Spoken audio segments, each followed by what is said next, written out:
Ohio Governor John Kasich coming off a huge second-place finish in the New Hampshire primary, and now he was zeroing in on the next primary, South Carolina, where politics can get notoriously dirty. 2016 GOP presidential candidate Governor John Kasich goes on the record from Greer, South Carolina. Good evening, sir. How are you, Greta?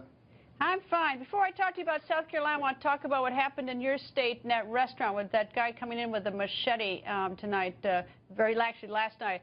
Very disturbing story, and he was apparently on some list.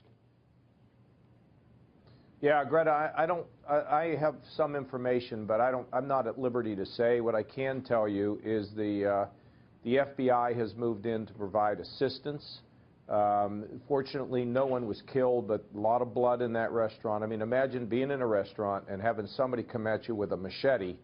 So we're going to let the process take place here.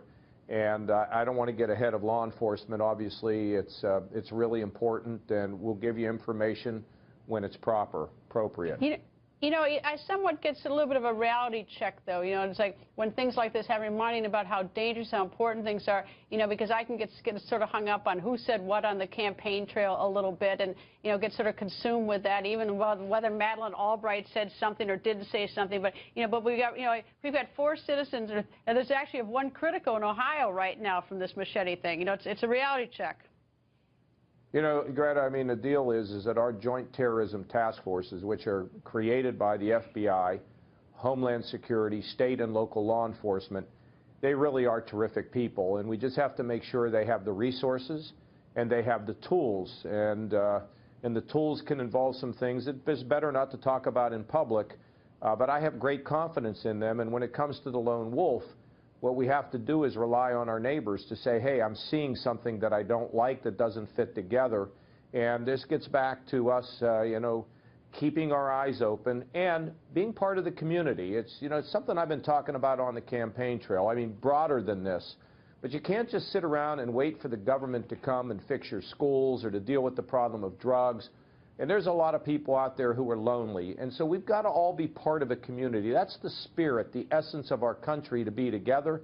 And part of it is to be vigilant when you see something that could threaten your neighbors, your family members, or somebody that you really don't even know. It's critical that we as Americans realize, don't wait for somebody else. Do some things yourself. That doesn't mean go into a restaurant and take action yourself, but make sure the law enforcement knows what you see.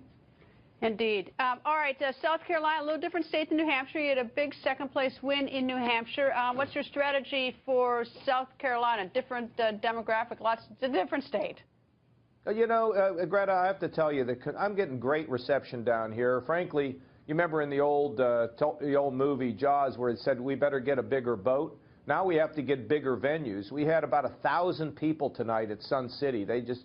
You know, fortunately, it was warm and everybody could come. It was unbelievable.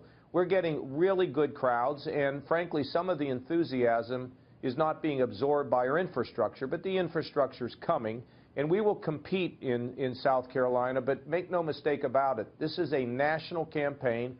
We will compete here, and we are going to move across the country, and we're going to be involved in this for a very, very long time, and I think we can win the nomination. What gets asked of you most in South Carolina that's maybe different than what got asked most often of you in New Hampshire? I mean, what's the big issue, do you think? Greta, I've got to tell you, I think people have the same concerns. They're worried about their kids having a good life, paying down the debt, getting a good job. They're worried about keeping their jobs. And if they lose it, can they get another one? And what about our wages? And what about Social Security? You know, people are people. And there's this tendency in America to say, well, if you're in the South, you've got to talk about this, or if you're in the North, you talk about that. Greta, I haven't changed anything. And I'll tell you what they really like. They really like the fact when I tell them that I want to run a positive campaign and I want to talk about the horizon and the sun coming up in this country and not engaging in negative campaigning. And there's a cheer everywhere I go. And there's one other thing, Greta, that I know you're going to like. I tell people that to solve the problems in this country, you can't just be a Republican or a Democrat. You have to be an American. And you get great cheers on that. I think it's pretty much the same. Governor, thanks for joining us. And good luck, sir. Good luck to... It's a long campaign. I know always good tough. to be with you, Greta. I hope you come on out on the trail. We'll have some fun. I will.